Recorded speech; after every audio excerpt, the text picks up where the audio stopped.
Today on the Beta Files, continuation of the Hate Machine series. We're going to talk about the 11-minute interview, the anatomy of it, what its purpose is, and of course how it perpetuates the mass media's message. So hang on to your diapers, babies. I'm the barber.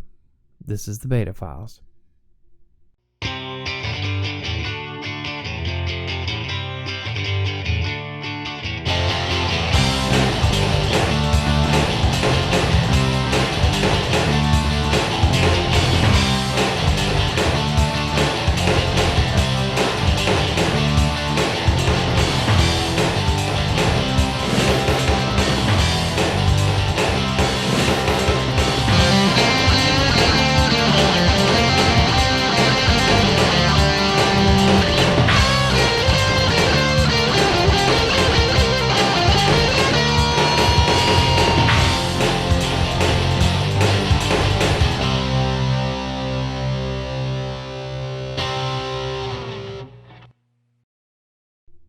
Hey guys, what's going on? So today we're going to talk about the 11-minute interview.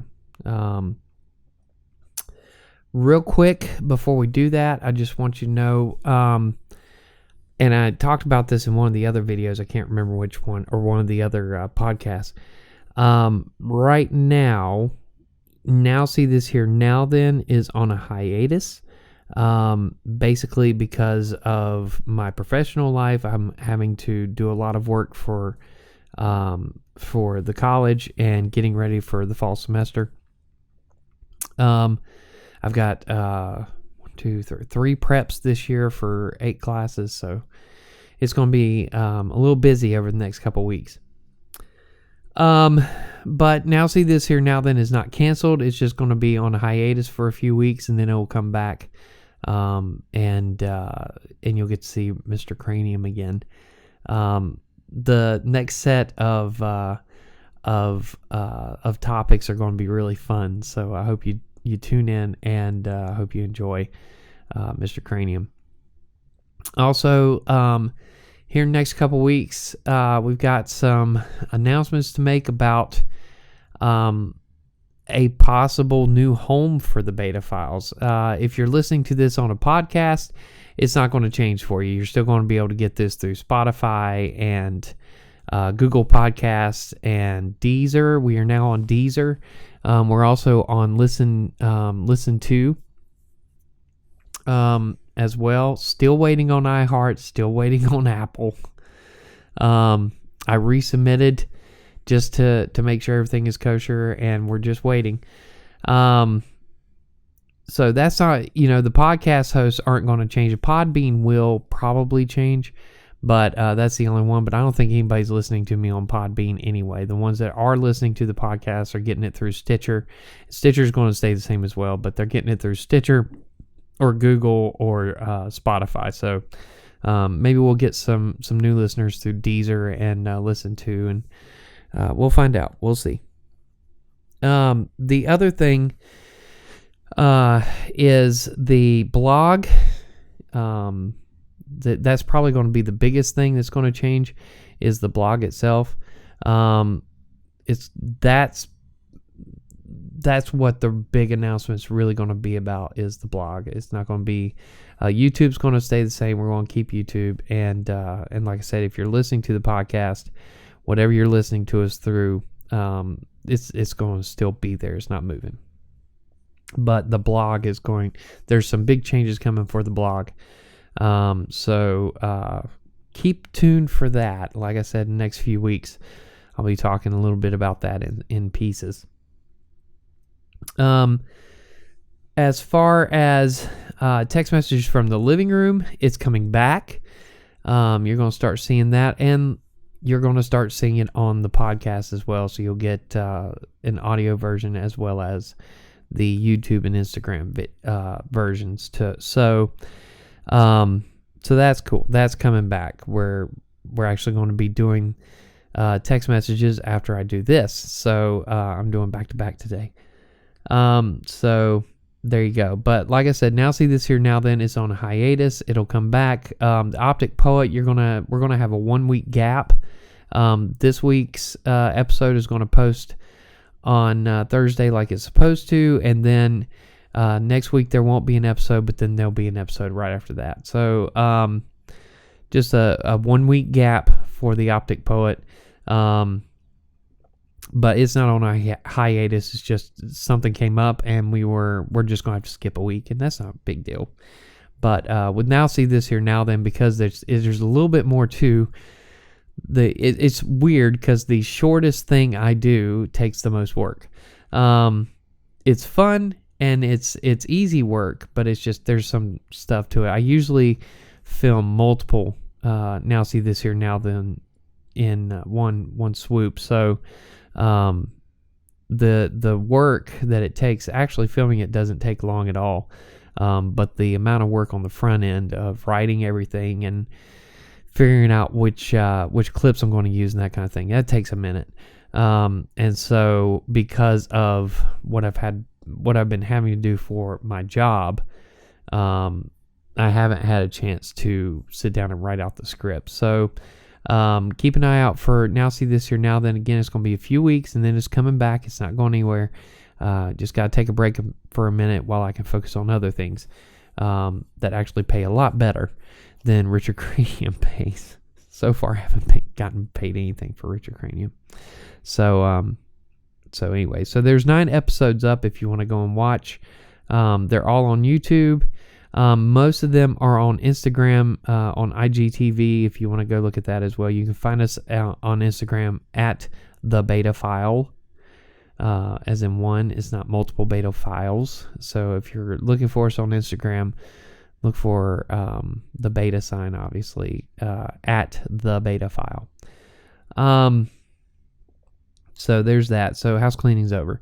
So today, like I said, in continuation of the Hate Machine series, we're going to talk about the 11-minute interview, and basically just kind of break down how this thing works. And it's a tool, is what it is. It's the 11-minute interview. Despite what they try to present it as, it is not meant to give you any kind of new insights. Okay. It is not designed to give you exclusives. You know how they love to throw up the exclusive banner. We got an exclusive interview with Dr. Fauci today. It is designed to do one thing and one thing only, and that is to establish the talking points that they will then rehash throughout the day. And what's interesting is if you watch, there's a formula to it, right? Within mass media. So you start off you start off the day with the major newspapers. Hold on. Let me add some light here. There we go. Let's do that. There we go. Now, for those of you who are watching on YouTube, you can see me now. So anyway, so it starts out with this basic formula of how they set the day for the news cycle. So in the mornings, the newspapers start, right? And they set up their headlines. And then the broadcast morning shows, their writers go through and comb through the headlines from the major newspapers and do a couple of things with them. They establish the narratives that they're going to be pushing for that day based on what's in the newspapers. And I'm not going to get into the conspiracy of, well, this is what the Democrats want to push, so you'll see the liberals, pushing that narrative, and this is what the conservatives want to push, and that's what Fox News pushes, or Breitbart, or whatever. So we're not going to go down that path. If you want to learn about that, get Hate Inc. and read it, and Taibbi just does a fantastic job of explaining how the mechanics of all this. But what, so they pick up, they start to make sure that they're in line with what the papers are saying, or in the case of Fox News, they're in line with what the papers are saying as far as what to push back against, right? Because the whole thing is driven by the liberal machine, right? What the liberals are going to keep pushing, and then of course what the conservatives are going to push against. Okay, and again, this is liberals and conservatives, because they're pretty much all on the same team. Think of it like, well, never mind. So we won't go down that because that leads to more conspiracies. And I'm trying to do this without establishing some kind of stupid conspiracy theory. Because this stuff is really happening. I mean, this is no conspiracy. It's just like, it's in your face. If you pay attention, you can see this working. You can see how this actually manifests itself. And once we get through the anatomy of the 11-minute interview, it's going to be like, holy crap. Yeah, they really do this. And it's all rhetoric. And this goes back to that one-off podcast I did last week. The last podcast we did, which is the intro to rhetoric, where I just basically broke down the two base triangles, which is the author, text, audience, and the ethos, logos, and pathos. Or logos, ethos, pathos is the correct order. I always tend to put credibility in front of logic. You can trust me. And I'm going to show you why, that kind of thing. Which I've already tainted the narrative by telling you, oh, you can trust me. Now let me show you the evidence, and you're already anticipating me giving you positive stuff. So that is kind of backwards logic. And it sets up for pseudo arguments and all that stuff. I mean, there's all kinds of stuff. There's all kinds of ways you can twist and manipulate this stuff. And in the next, by the way, in the next installment of the Hate Machine, we're going to be talking about the circular rhetoric, where they create these vacuums. And I kind of mentioned it in the article that I posted up on the blog about the New York Times and their internal plagiarism, and how what they do is they create this vacuum. And you see all the major institutions doing this, and this is how academia has become so political, because they created these vacuums, and the vacuum reasserts itself and reaffirms itself, and thus you can't argue against it, no matter what you try and do. And we're seeing this with the social justice movement right now. They've created this idea of there is institutionalized white supremacy, and the way that they defend against it is creating this circular logic, which it is complete fallacy. The whole argument is a pseudo argument. But this idea of, if you don't agree with the fact that there's institutional racism, then you're a racist because you are actually participating in the institutional racism that you say doesn't exist. That doesn't make any sense, right? It's the snake eating its own tail. So, and we're going to talk about how the media does that and how academia does that, and they're working in tandem now, especially at the top. And the biggest thing about, and I swear to God, I'm going to get to the 11-minute interview here in a minute, but this is the stuff that's been weighing on me a lot. The biggest thing that pisses me off about this current social justice movement is two things. Number one, what the kids on the ground don't realize is it's a bunch of rich, elite, white people that are driving this movement, and it is a power grab. And I actually mentioned this in the last podcast that we did with me and Jay.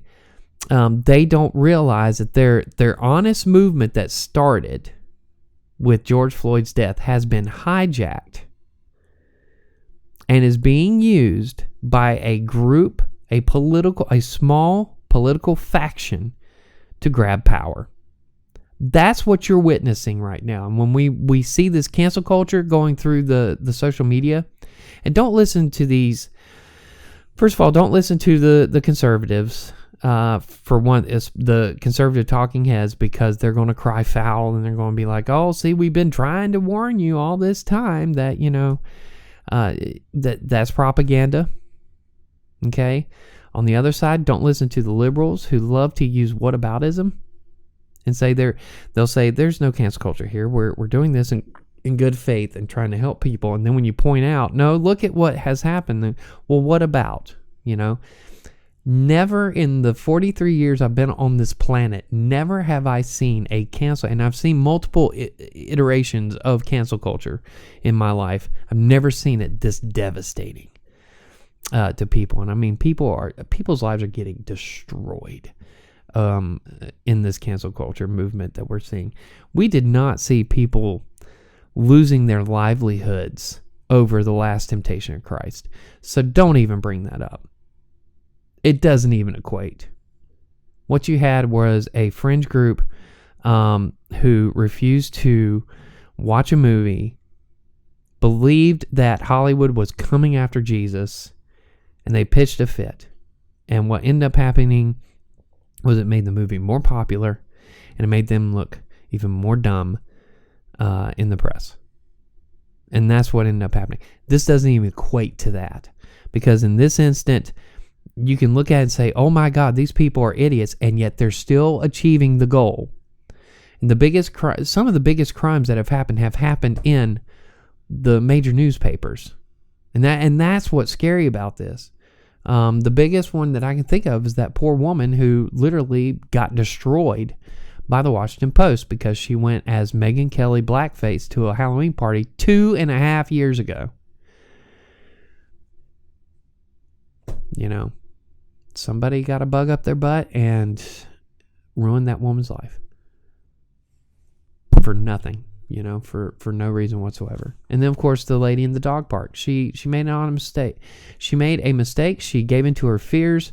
Anxiety in this country is so high. And the worst thing that could have happened was somebody got a hold of his cell phone video. Was she right? No, she was being stupid. Does it mean that she needs to lose her job and her livelihood and have friends completely and utterly cut her off? No. And that is the craziest thing ever. If anything, she needed a couple of friends to come up to her and say, what were you thinking? Here's what we need to do to help you get over this anxiety that you have. Put your damn dog on a leash next time, by the way. That's what should have happened. And then let it go. Because I guarantee you, 5 years from now, the majority of the public's not going to remember that woman. They're not going to remember what happened to that woman. But the people that matter, they're going to remember. And they're going to keep her out.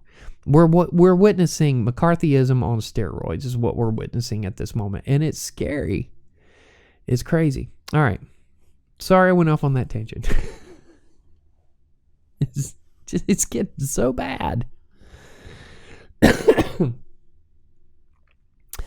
the 11-minute interview. So let's go back. Try and start this over. So newspapers post the headlines, which pretty much is just kind of a signal. Now, are there back rooms and stuff? I'm sure there are phone calls between editors and such. One of the interesting things is the New York Times, I think about a year ago, ran a series where they explained how the New York Times worked. And overnight, while we're sleeping, the New York Times is getting headlines from around the world. And they're also setting up overnight what they're going to run the next morning. Okay? This is going on at 2, 3 in the morning. By 4 or 5 o'clock in the morning, and you can go and read this. They tell you everything. By 4 or 5 in the morning, they're putting the headlines together. 4 or 5 in the morning, the network broadcasters are waiting. And of course, if you subscribe to the New York Times like I do, at 6 a.m. on the dot every day, you get a notification on your phone, and it's the day's headlines. So at 6 a.m., they send it out. Now, that's an hour before Good Morning America, CBS Morning News, or whatever it's called, CBS This Morning, and Today Show hit live, right? And it's also, by that point, I think Morning Joe is an hour in, and I think Fox and Friends is an hour in at that point. I think they started an hour before. And typically, if you tune into those things, they're looking at the evening headlines, what the news that came out in the evening while they're waiting for the morning headlines to hit. So then what happens is those morning headlines at 6 a.m. then pretty much like I said, that sets the narrative for the day. Okay? So they start lining up this benefits the morning shows. The morning shows are typically, especially if you pay attention to the first hour. Today's shows is the one that set this standard. The first hour of the Today Show is basically headlines. You might get a couple of interviews, but the main point of the first hour is to set the narrative. That's it, right? So if you want to watch Today's Show or Good Morning America for that matter, for news, you're watching the first hour, 7 to 8. At 8 o'clock, they start to shift to culture and lifestyle. Okay, and of course by 9 o'clock, which here in the Triad at 9 o'clock they break off for Kelly. By the way, rest in peace, Regis. They break off to do Kelly and Ryan, and then they come back at 10 for the quote unquote third hour of today, and then they do the Hoda and Kathy Lee wine hour after that. I think Hoda may not be doing it anymore. She may be drinking wine at 7 a.m. with Savannah. Who knows? Anyway, and I'm sure if you watch Good Morning America, I'm sure they got some kind of formula that mimics that. And of course, you got The View that comes in a little bit later. And anyway, so that first hour is basically feeding off of what the narrative is set for that day. And what happens during those periods is the first round of the 11-minute interview. Okay, now I call it the 11-minute interview, and I'll explain that in a minute. But typically, it can go anywhere from 10 to 14 minutes, depending on ad breaks and depending on the value of the material that they're covering. So like if it's Fauci, if he ends up going into 13 minutes, they'll typically do that and rearrange material on the back end of the hour. If you notice, all these morning shows have like this, it feels like this dead space. And that's built intentionally in case something happens where they have to push something. So they still get their ad time in. They can cut into that dead space at the end of the hour, at the top of the hour. You know, where they're sitting on the couch and they're chit-chatting about a freaking dog or whatever. Or what they saw when they went shopping the night before, or they're I'm sure, I have no doubt, I haven't watched any morning shows since for about three months now. Every once in a while I'll tune in to Today and see what the headlines are. Just see how they're tweaking it. But I'm sure at some point they were all sitting, one of those morning shows, they were sitting on the couch and they had their little mask on. They were talking about, you know, their different designs and how they made their own mask. I'm sure that happened. We do know one thing for certain. It did not happen on Fox and Friends. So anyway, and these 11-minute interviews that happen in the morning, these particular interviews that we're going to dissect here in just a minute, when we talk about the anatomy. I'm sorry that I have this one hair. It keeps falling down right here. It's driving me batshit crazy. So anyway, those of you who are listening are like, wow, he took the really good acid today. By the way, I got to tell you a funny story. It's hilarious. So, a couple weeks ago, Taibbi comes. Sorry, that's my wife. Taibbi comes on Useful Idiot Podcast. If you don't watch it, you ought to check it out. Sometimes it's hilarious, especially at the beginning. They do the top 3 headlines that made them shake their head for the week. So Taibbi comes on and he's apologizing, right? And he's just like, I'm so sorry, guys. I'm really sorry. And he explains what he was going to do and why he's sorry. He had gone and bought a bunch of hallucinogens, and then he was going to get tickets to watch this virtual live event put on by Robin DiAngelo, and he was going to take all the hallucinogens and watch the event with DiAngelo and then write about it. Kind of a Fear and Loathing kind of deal. If you don't know about Fear and Loathing in Las Vegas, it's Hunter S. Thompson going to the Republican convention in Vegas and just doing an insane amount of drugs, and then covering it.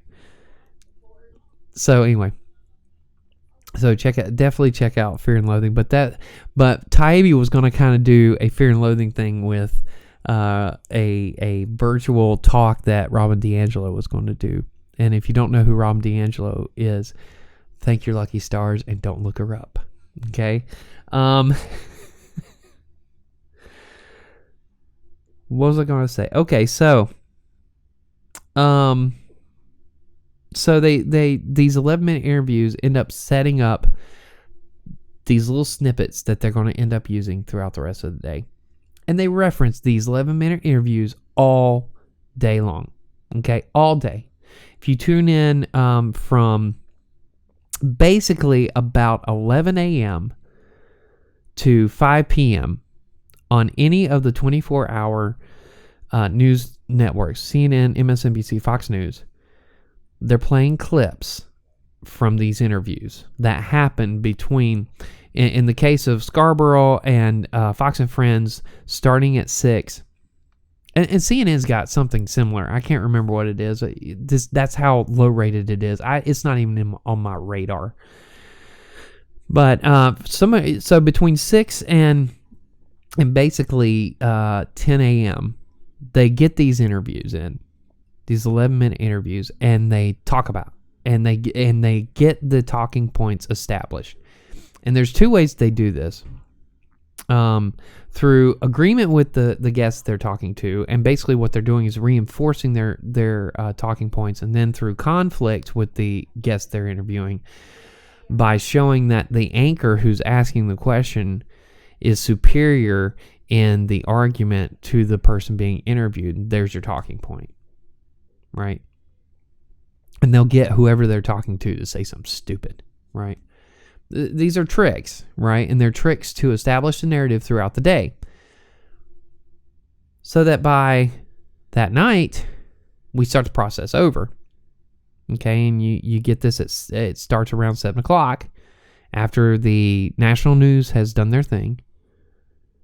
And they, from 7 to 11 o'clock at night, they're using the 11-minute interviews from the morning to drive the 11-minute interviews that they're doing at night. They've got their talking points. They're beating the talking points into the ground, and they're using their 11-minute interviews to reinforce those talking points. So as you go to bed with those talking points in your brain, and then you wake up the next morning, and the whole process starts all over again. Okay? So how does the 11-minute interview work? The first thing that these shows do, and if you pay attention to the morning shows and the nighttime shows, and the daytime shows too, really what the daytime shows have become are highlight reels, right? That kind of hold you over until the nighttime guys come in and do their thing. But the morning shows and the night shows are basically built the same. You don't get the, thank God, you don't get the second hour crap that you get from the morning shows on the nighttime shows.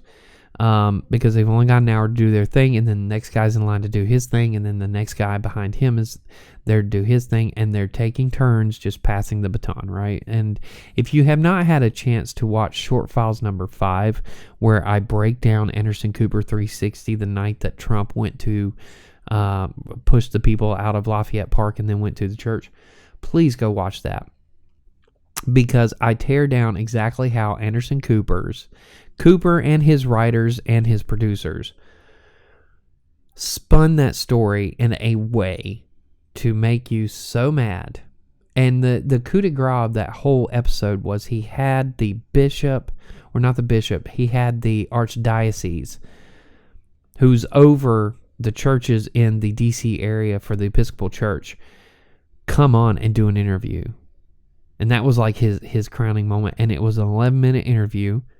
Actually, I think that one went 14 minutes. But he was able to really pull some stuff from her. It was off the cuff, but it was still structured, and he was still leading her. And he and his writers knew how to push her in the direction they needed her to go in order to create just complete and utter anger in the quote-unquote left-leaning people who are watching the show.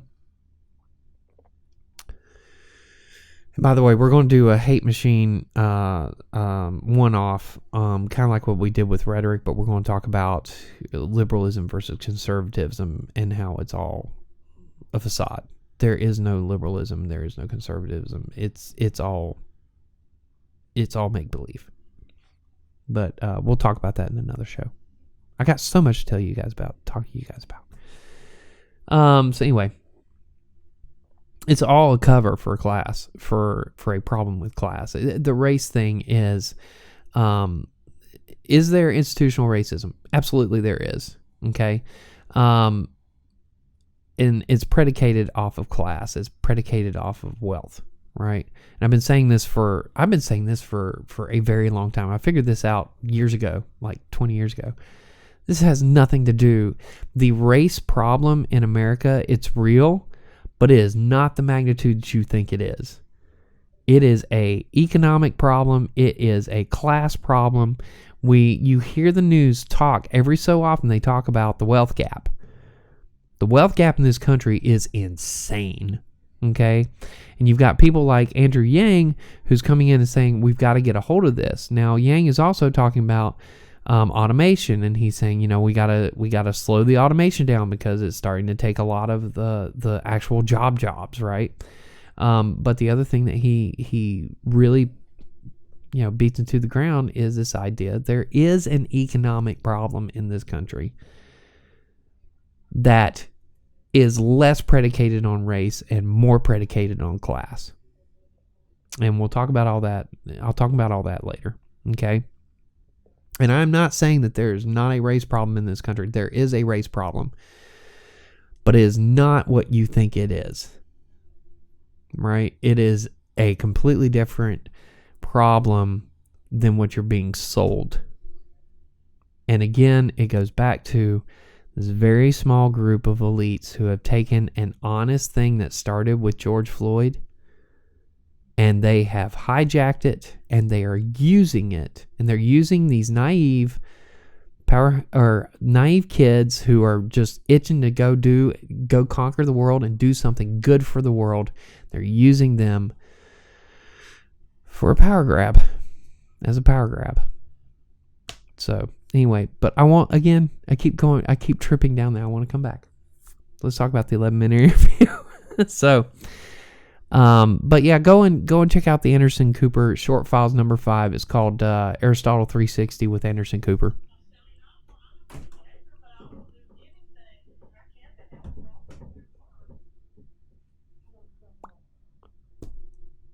So,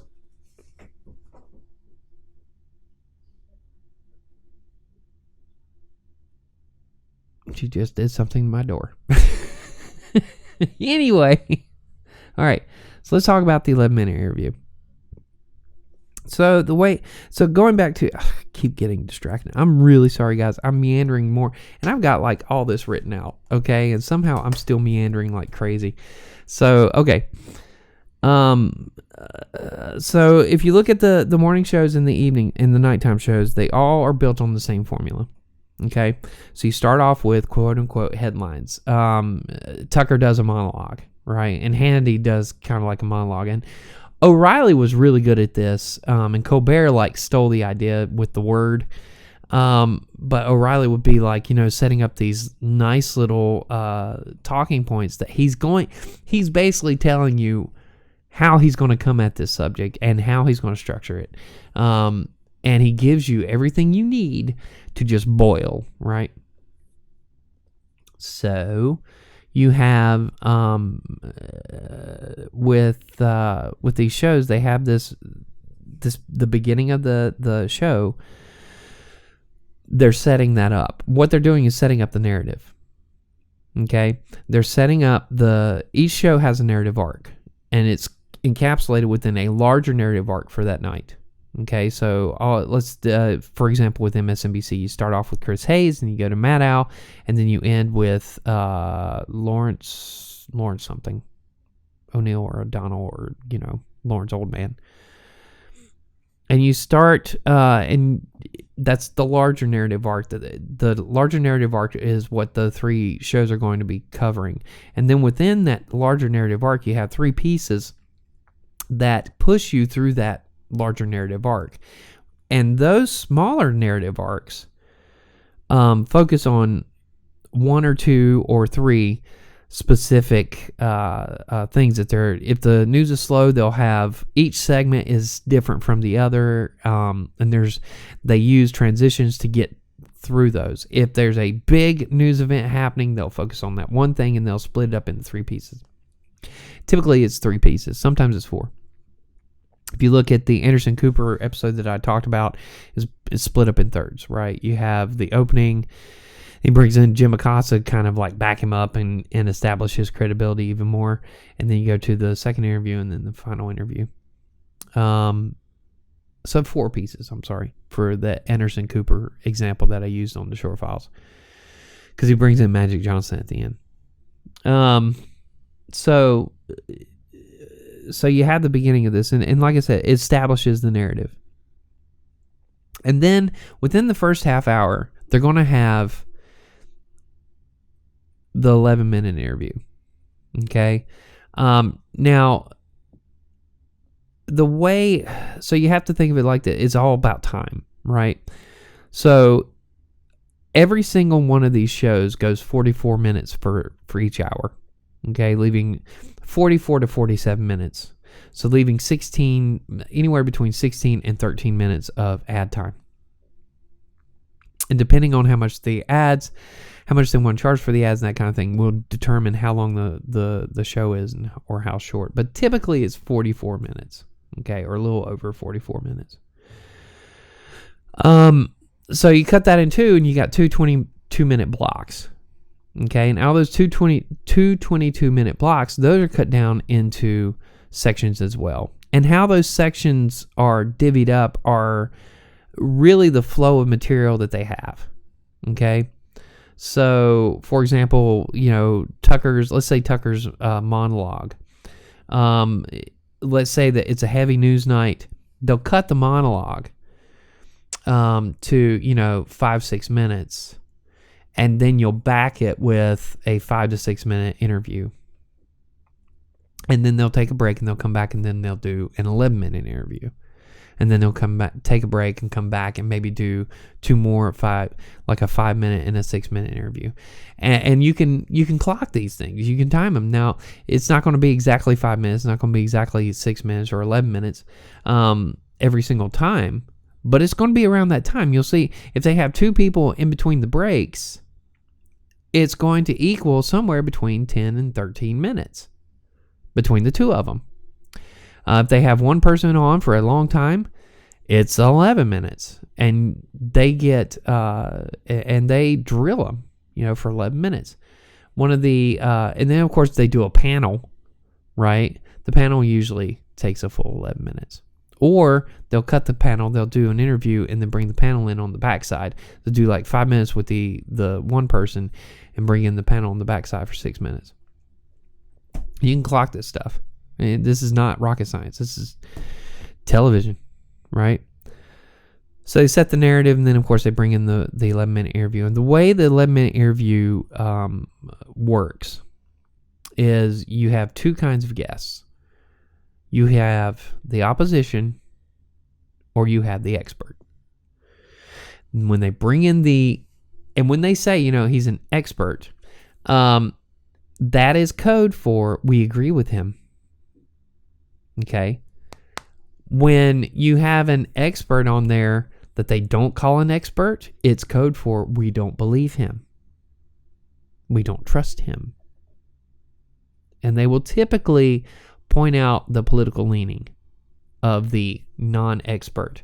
Whereas the expert, if they name them an expert, they don't talk about their political leanings. They try to make them sound moderate. It's because a moderate person creates credibility.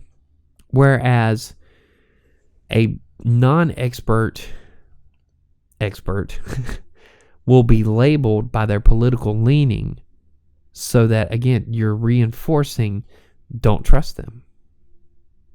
But it also puts the person who is, the moderator, the anchor for that show, puts them above them.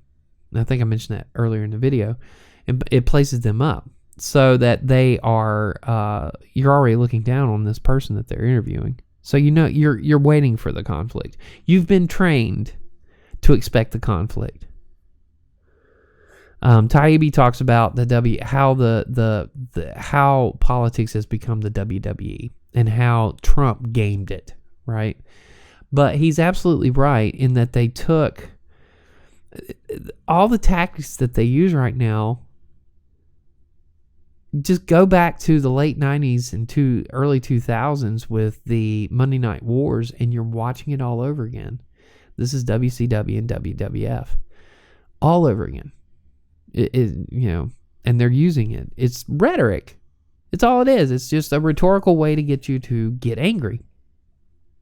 So you have to have a bad guy and you have to have a good guy. And of course, the anchor is always the good guy. And how bad the bad guy is based on how the good guy paints him. It's a reverse thing. Anyway, so if it's an expert, if they name him, he's an expert on science at Johns Hopkins or whatever, then he's neutral, he's moderate. He's going to deliver evidence for them. They're going to take that evidence and they're going to twist it into talking points. And then he's also going to deliver pathological tools for them to use. Now, whether they realize they're doing this or not for the anchors, now the anchors know they're doing this because every question is a leading question. Every single question is a leading question. I was watching Meet the Press earlier today.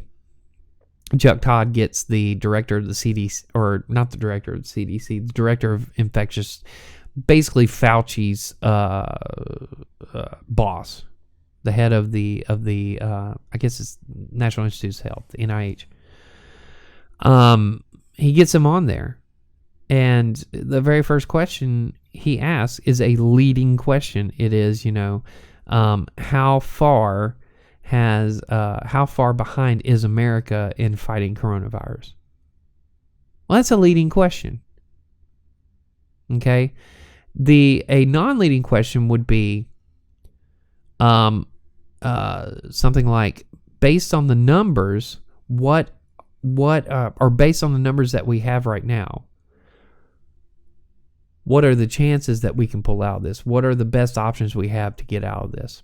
That's not a leading question. But, how far behind is America in fighting the coronavirus is a leading question.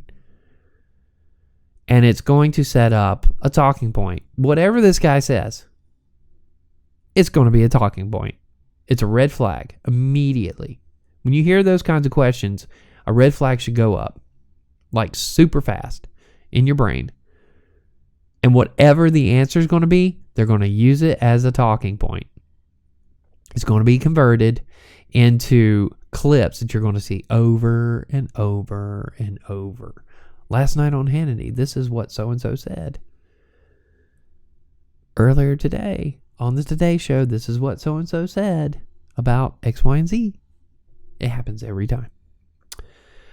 So that's what the expert's going to do. Again, the conflict, the one that they're going to conflict, or they're the one they're going to fight, the non-expert, when they come on, and they, again, right from the get-go, they announce their political allegiance.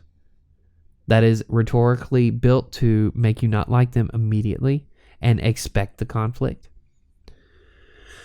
The questions are going to be pointed, and they're going to be leading to, and those lead. And of course, there's a lot of times you'll see these people. They get the trap.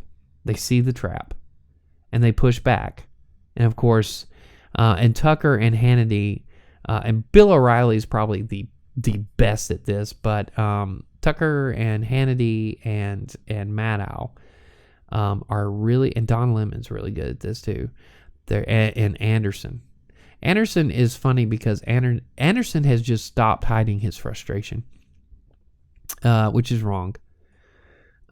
He needs to stop doing that, because what he's doing is he's not only using verbal rhetoric, he's using visual rhetoric now, and he's pushing he's pushing people in a specific direction. Tucker uses it too. That stupid face he makes. I don't think I can do a Tucker. Yeah. Hannity kind of does the old Bill O'Reilly thing. You know, he just uses his voice to control the narrative by how much authority he puts in the voice, how much just shock that he has in the voice, that kind of thing. So anyway, so what they'll do is they'll push back, and it's different ways they push back. And then what ends up happening is verbally they build a rhetorical trap, and that person ends up, the non-expert ends up, that they're creating conflict with, ends up saying something that is then used as a talking point. It's still a talking point they're going to use. They're still going to get it. They get their talking points. Whether it's a conflict or it's an agreement, they will get their talking points every time. Okay? And then the last thing that the 11-minute interview does is it creates, it demonstrates to the ones that are coming after the rest of the media that's going to come after the 11-minute interview, they're going to be using it. It demonstrates how to use the talking points that are created within the 11-minute interview, and creating validity, quote unquote, validity. Okay, and this actually leads into what I'm going to talk about in the next Hate Machine installment about that circular rhetoric. They're creating pseudo evidence in order to perpetuate a pseudo argument or a logical fallacy, right? And the public eats it. The public eats it up. Because again, remember, this is all about ratings. It's all about getting you to tune in all the time. Taibbi's got this wonderful thing in Hate Inc. He's not the only one. I've heard Kyle Kalinske say this. Rogan has said it many times. Dozens of people. I'm sure Chomsky has said it at some point. Have said the same thing. You don't have to watch news all the time. Right? You don't have to. The world's not going to burn if you're not on MSNBC or CNN for 6 hours of your day. A half hour of headlines, and that's all you need. Headline news, when it was originally conceived, was the perfect amount of news. It was a half hour. You got the headlines, you got the big stories, and you were done. You didn't need anything else. All the rest of the stuff you don't need, right? And what they're pulling off the old evening news, right? And now the evening news is starting to twist into this stupid bullhorn for the cable news networks. So what's the point in all this? Why do we care about the 11-minute interview? Because the 11-minute interview is between the opening monologue, and it's a monologue. Okay, every show starts off with them doing their monologue, where they set the narrative.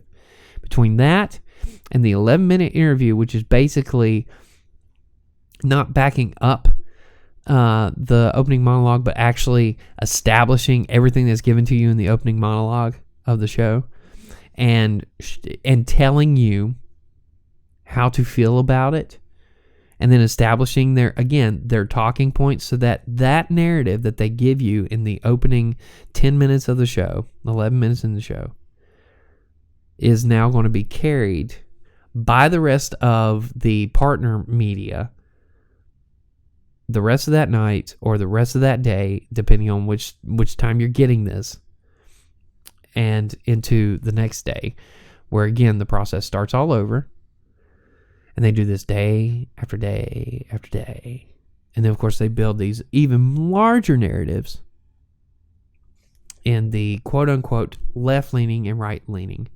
circles. But the 11-minute interview is probably, I don't want to say it's the most important part of all this, but it's definitely one of the most, let's get ready to say integral. There's zero integrity in what these guys are doing. Integral. There we go. It's probably the most integral piece of this, because this is where they establish their logos, their logic, which then establishes their credibility. And what they're doing is, again, it's all fake. It's all pseudo facts. It's all pseudo. One thing about Trump is he would scream fake news, fake news, fake news. I don't know. He didn't know what he was talking about, I don't think. Right? I mean, I don't want to pass judgment on the man, but he's not the brightest bulb in the pack. But he was onto something in screaming fake news all the time. Because now, did he need to shut up the press? No.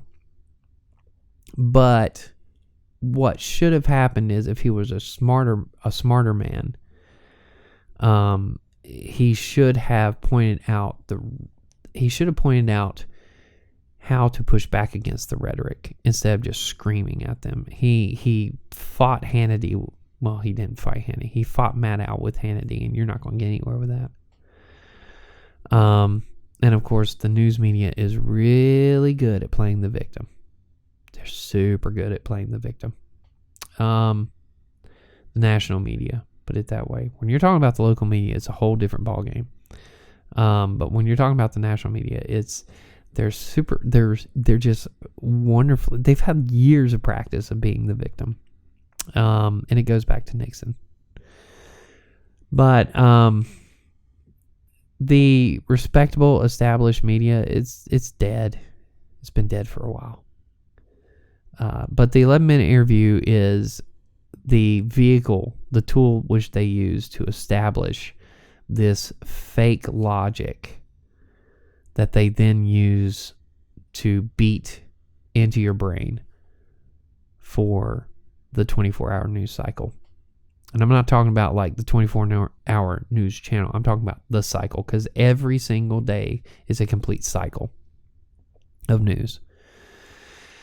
And so what you end up with, and it feels, one of the things that has happened in this Trump era is the speed at which the cycle moves. It has become insane how fast this thing is moving. But part of that has to do with the internet. Part of it has to do with cable news and the strategies that cable news has been employing for the past 20 years. Small part of it has to do with Trump. A lot of it has to do with what I kept mentioning with the social justice thing. It's a very small fraction of elites that are in the midst of a power grab. So there you go. All right, so that's the 11-minute interview. I hope it made sense. I know I rambled a lot and kind of went off on different avenues, but hopefully you got something out of this. So don't forget to check us out on the internet with www.thebetafiles.com. It's still there. It's going to be there for a while. Like I said, there's some announcements or some things I want to talk about the future of the blog. the website. You can also catch us, if you're seeing this on YouTube, you can catch us on Deezer, Stitcher, Spotify, Google Podcasts, Podbean, and at some point eventually iHeart and Apple. And then, of course, if you're listening to this on one of those wonderful and Listen To, that's the other one. If you're listening to this on one of those platforms, don't forget you can go to YouTube. You can find our YouTube link on our blog, and it'll take you out to the YouTube channel. You can see all our videos. Don't forget, one more time, Now See This Here, Now Then is going to be on a few-week hiatus. Not because I want to kill it, but because I just don't have time to write it right now. I've got other things I've got to focus on. And then there is going to be, the Optic Poet is going to come on this week, but it's going to be a gap after that, just a 1 week gap from till the next one. So not a long hiatus. And Text Messages from the Living Room is returning. Yay! So, and look out for that on the podcast too. So you'll get to see and hear my wife and I fuss at each other. Isn't that fun? You feel like one of our children. All right. As always, be safe out there. If the sun and remember, if the sun comes up, there's opportunities to take it. Make it a great day, and always be kind to each other. Okay, be safe, be healthy. I'm the Barber. This is the Beta Files.